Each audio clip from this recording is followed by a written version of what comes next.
You warned about a pandemic like this years before it happened, and your warnings are forever etched in my brain. Now that we are here, what do you see happening next? How bad does it get, and how long are we in this for? Well, fortunately, the innovation in diagnostics, therapeutics, and vaccines will get us largely out of this by the end of 2021. The therapeutics will start to cut the death rate, but the true end comes when between natural infection and the vaccine, we have this herd immunity. And for rich countries, sometime next year, ideally in the first half. So we're going to be okay? Is that what you're saying? Well, we're certainly going to be okay. We're lucky this one wasn't a more fatal disease. I do think this time we'll pay attention and have the same type of practice and preparation. Some countries, did very, very well. The U.S. Did not. So your foundation has given more than $350 million now to fight COVID. You are backing a South Korean vaccine in particular. Why that vaccine? And are there any other vaccines out there that look promising to you? We're behind a lot of different vaccines. We're funding manufacturing capacity in many different sites, particularly for AstraZeneca, Johnson & Johnson, and Novavax. We may do that for some of the other vaccines, but those are the ones that are the most scalable, low cost, because we're trying to make sure we can end it not just in the rich countries, but also in the developing countries, and that benefits everyone if we achieve that. We're even asking the U.S. to contribute like they've done with other global health crises, which so far they haven't gotten around to that. So how confident are you that we will have a working vaccine that can be distributed in mass quantities by the end of 2020? Well, the initial vaccine, in terms of its effectiveness against sickness and transmission, won't be ideal. The phase 3 primary endpoint is for 50% effectiveness, and it may not have the long duration that one of the later constructs will. So some of those, particularly the more expensive ones, will mainly be used in the rich countries as a bit of a stopgap. We'd be lucky to have much before the end of the year, but then enough will complete that during the first half of next year, a number are very likely to get approved, and then we need to scale up. We need billions of doses to get the places that have a hard time doing the sheltering and are already so poor that the economics effects are quite dramatic. So it's the biggest challenge the global health community's ever faced. I think we'll rise to it, even though the right investments were not made, and in the case of the U.S. at least, the lack of organization around testing and trials has been very disappointing. Now, for so many years, the so-called anti-vaxxers, people have said, well, if they lived through a pandemic like their grandparents did, they would think differently. Well, here we are, and the feelings haven't changed. How concerned are you about vaccine misinformation, and that so many people out there might just not get it, even if it is available? Hopefully we'll have, people of both parties who are trusted, speaking out in a credible way, people who've been known to, admit mistakes and develop credibility over time with the various constituencies. But, you do have to worry, because we do need a lot of people to take the vaccine to get that full herd immunity.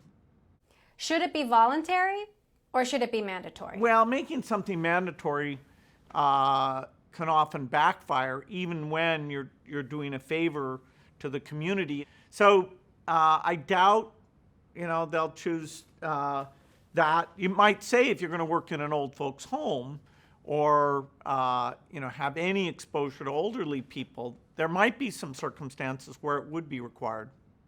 What about schools? Should it be mandatory for kids going back to school? Early on, I doubt that'll be a primary thing. I think, the teachers who are elderly or who live in multi-generational households where they necessarily have exposure to older people, they would be a good target. That's more leveraged than doing the full student body in the times when the the vaccine is going to be scarce. As it gets more available, yes, you'd like to go for young people, particularly if one of the constructs is very good at transmission blocking. Now, you already have countries like the United States that are moving to lock down vaccine supplies, buying up huge supplies of potential vaccines, buying up the gear needed to administer them. How harmful is that? We're asking this vaccine, even if one company invents it, we're saying that they ought to let other companies do the manufacture.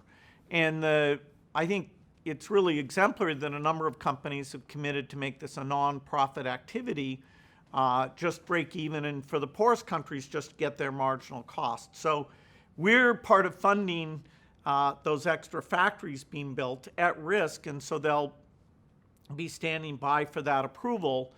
The U.S. as yet has not helped come up with procurement money for the poor countries to get access. It's possible that'll get into the supplemental bill. I'm encouraging Republicans and Democrats to include a total of $8 billion, half for therapeutics, half for vaccine, in whatever relief bill gets passed. So the U.S. doesn't look selfish. We deserve credit. We've funded more R&D than any country, but on factories and procurement, we've only taken care of ourselves. If we just add this, which is less than 1% of the bill, then it's a typical U.S. picture where we show up strategically, humanitarianly, and to help ourselves to avoid the disease coming back in a super effective way. We talk a lot about vaccines, but less about therapeutics. What are you seeing in terms of promising treatments out there for this horrible disease? I wonder if drugs are going to play a more important role here than we know. Oh, absolutely. And it's easier to trial drugs, although the U.S. has been very disorganized on this. We used a UK trial that we funded part of to prove out dexamethasone. Gilead had enough proof on remdesivir to move ahead with that. There's two other antivirals coming that actually are orally available, so better in some respects.